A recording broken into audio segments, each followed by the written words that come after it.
सत श्री अकाल जी सारिਆਂ ਨੂੰ एक बार फिर हाज़र हाँ।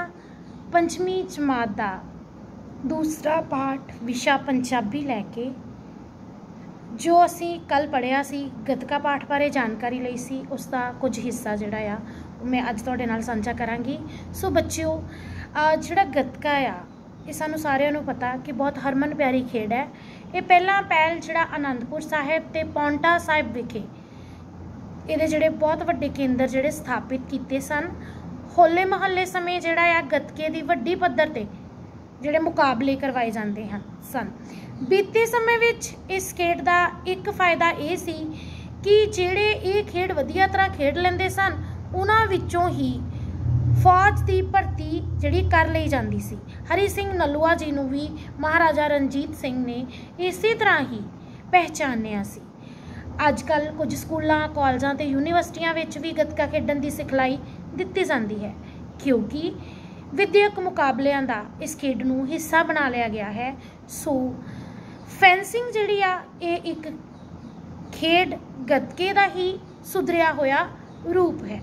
सो प्यारे बच्चियों इस खेड का पिछोकड़ जानना जरूरी है क्योंकि साडे देश विच पंजाब की जिहड़ी भूगोलिक स्थिति आ खास सी। जिहड़े हमलावर सीगे वो साडे देश ते हमला करदे सी ते उस वास्ते आत्म निर्भर होना बहुत जरूरी सी, आत्म सुरक्षा करनी बहुत जरूरी सी।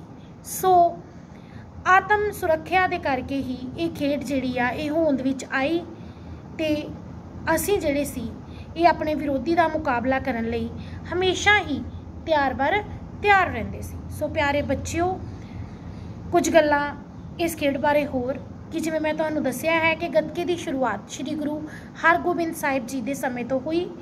पहला श्री आनंदपुर साहिब ते पौंटा साहिब इन्हां दे केंद्र सीगे। गतका सीखण वाले नूं पुचंगी कहा जाता है। गतके की लोड़ आत्म सुरक्षा वास्ते पई। ओलंपिक खेडां विच जिहड़ा फैंसिंग खेड आ यह गतके का ही एक जिहड़ा सुधरिया होया रूप आ।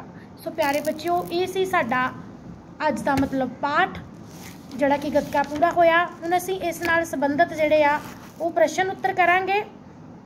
सो प्यारे बच्चों पहला प्रश्न है कि गतका खेड होंद विच क्यों आई अते ये किस किस्म का हुनर है। गतका खेड एक जंगी हुनर है तो ये खेड होंद विच इस करके आई क्योंकि विदेशी हमलावर साडे ते हमला कर दिंदे सन।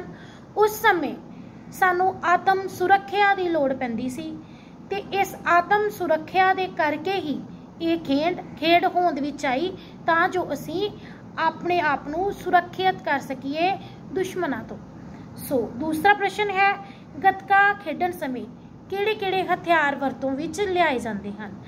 बेटे गतका खेडण समय 3.5 हथ लम्मा डंडा ते एक ढाल वरतों विच लिआई जाती है। जिहड़ा डंडा हुंदा है उस उपर चमड़े का खोल चढ़िया हुंदा है ते सज्जे हथ विच जिहड़ा आ वो गतके नूं फड़िया जांदा ते खब्बे हथ विच जिहड़ी आपां वो ढाल फड़दे आ ते अपने आप नूं बचाउंदे आ। तीसरा प्रश्न गतके दा उस्ताद गतका सिखाउण तो पहला सिख्यार्थी नूं की सिक्ख्या दिंदा है। गतका जिहड़ा वा वो सिखाउण तो पहला गतके दा जिहड़ा उस्ताद आ वो सिख्यार्थी नूं अपने को लैके छोटियां छोटियां रस्मां रिवाज जिहड़े आ उहदे नाल करके उस तो बाद उस नूं अपने कोल रख लैंदा है, अपना पुचंगी बना लैंदा है, शागिर्द बना लैंदा है ते फिर उस नूं चंगे चाल चलन वास्ते प्रेरदा है। वड्डियां दा आदर छोटियां नाल प्यार ते नशे पत्ते तो दूर रहन वास्ते कहंदा है तां जो चंगी सेहत रहे ते खेड सही तरीके नाल खेडी जा सके। चौथा प्रश्न है बच्चों गतके दे अखाड़े विच जाण तो पहला खिडारी किस तरह की तैयारी करता है। प्यारे बच्चों कोई भी खेड खेडण तो पहला शरीर नूं गर्म करना बहुत जरूरी हुंदा है। सो गतके दी खेड खेडण तो पहला जदों खिडारी अखाड़े विच जांदा है तां ओह अपने आप नूं पूरी तरह पहला गर्म कर लैंदा है। गर्म करन तो बाद वो अपने हथियारां नूं जिस नाल उसने गतका खेडना हुंदा है उन्हां हथियारां नूं नमस्कार करके हाथ विच फड़दा है ते फिर ਗੱਤਕੇ ਦੇ ਅਖਾੜੇ ਵਿੱਚ ਜਾਂਦਾ ਹੈ। ਗੱਤਕੇ ਦੀ ਖੇਡ ਦੇ ਮੁੱਖ ਕੇਂਦਰ ਕਿਹੜੇ ਹਨ? ਗੱਤਕੇ ਦੀ ਖੇਡ ਦੇ ਮੁੱਖ ਕੇਂਦਰ ਸ਼੍ਰੀ ਅਨੰਦਪੁਰ ਸਾਹਿਬ ਤੇ ਸ਼੍ਰੀ ਪਾਉਂਟਾ ਸਾਹਿਬ ਹਨ।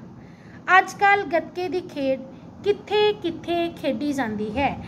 ਅੱਜ ਕੱਲ੍ਹ ਗੱਤਕੇ ਦੀ ਖੇਡ ਨਗਰ ਕੀਰਤਨਾਂ ਅਤੇ ਖਾਸ ਖੇਡ ਸਮਾਗਮਾਂ ਵਿੱਚ ਹੀ ਖੇਡੀ ਜਾਂਦੀ ਹੈ।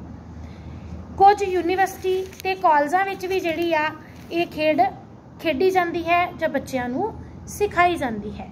ਸੋ ਪਿਆਰੇ ਬੱਚਿਓ, ਇਹ ਸੀ ਤੁਹਾਡੇ ਪ੍ਰਸ਼ਨ ਉੱਤਰ ਤੇ ਹੁਣ ਸਮਾਂ ਹੈ ਤੁਹਾਡੇ ਤੋਂ ਵਿਦਾ ਲੈਣ ਦਾ। ਸੋ ਬਹੁਤ ਜਲਦ ਅਸੀਂ ਫਿਰ ਮਿਲਾਂਗੇ। ਤਦ ਤੱਕ ਲਈ ਧੰਨਵਾਦ।